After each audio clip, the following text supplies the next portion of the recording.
Hey guys, welcome back to another episode of Changing the Background. Getting tired of the old background.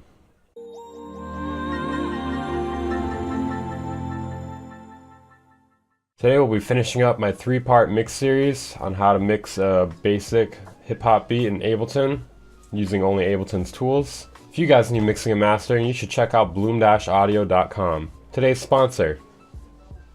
I'm sponsoring myself. Get affordable mixing and mastering for as low as $15. Get your song back within a few days. What is there not to like? You can make your song sound from this all the way to this for like 20 bucks. Why not click that link? Click it. Click it, goddamn. In today's video, we'll be focusing on any sort of effects we weren't able to fit into the other parts. So I may be doing some saturation today. I might be doing some additive EQ. I would be doing reverb, but I don't think reverb will fit into this. Okay, so let's listen to where we left off last time.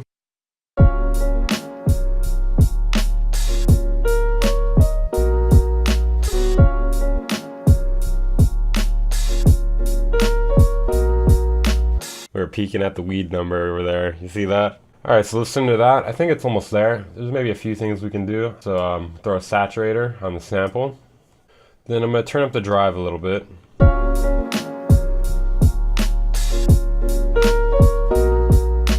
And then I'm going to blend the dry wet signal a little bit and turn on the soft clip.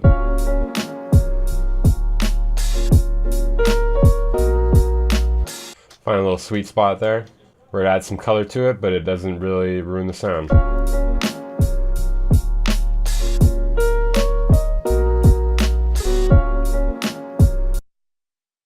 Now I'm going to inspect each sound individually, see if there's anything we missed.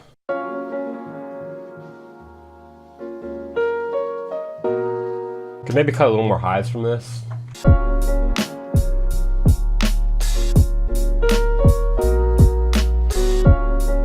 Just want off a little bit of highs, nothing too crazy. So saturation is used to add some sort of tube hardware distortion to your file.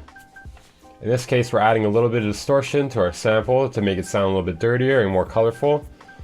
And I think we achieved the job. I think we can do the same to the bass. So I'm going to put a saturator on the bass. I'm going to play with the drive knob until I find an area where it sounds good with the sample. I'm going to play with the dry wet knob until it sounds good.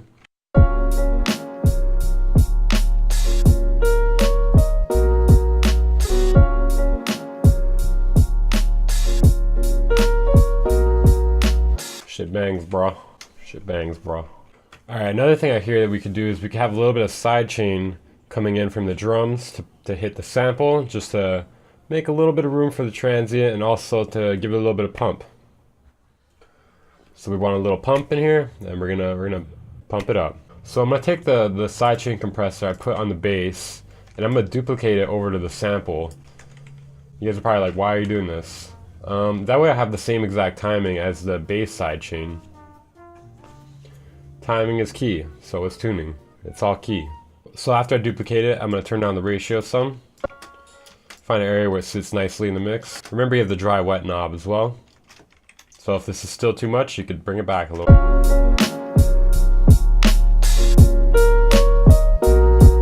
Alright, now I'm going to get one for the snare. I'm going to duplicate the same thing again, except I'm going to switch it over to snare. And then I'm going to play with the ratio and the dry wet knob until I find where I like it in the mix.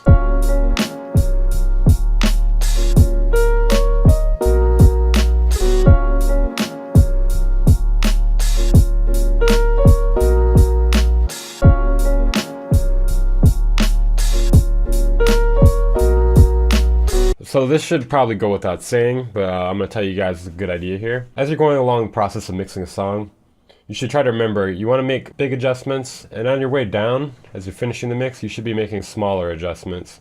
So if you're going to move the volume this far into the mix down, you should be only moving it a little bit, otherwise you fucked up the whole process. Like if you're moving it more than 0.5 at this point,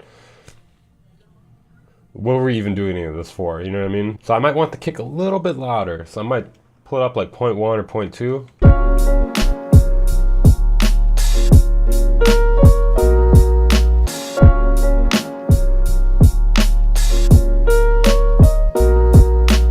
Okay, so I made those very small level adjustments there. At this point, we're just trying to catch any small flaws we might hear in it. I feel like I could cut a little more frequencies from the hi-hat. It still seems like there's a little bit of meat on it. So I'm gonna duplicate the auto filter down here. So I'm gonna dial it back some.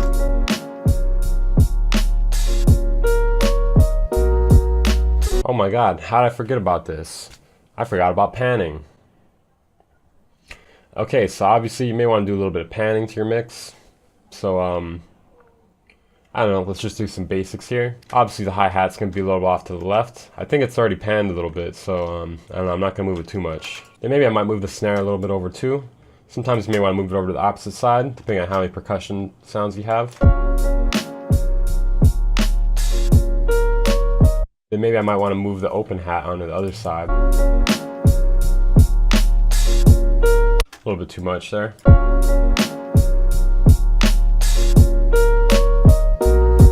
It should be obvious also, your kick should always be panned dead center.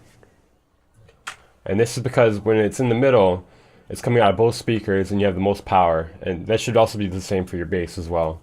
So kick and bass, stay center. We can maybe do some stereo imaging to our sample. Let's see, we're going to bring the utility tool into the sample. And then we're going to start playing with the width knob to see if it sounds any better.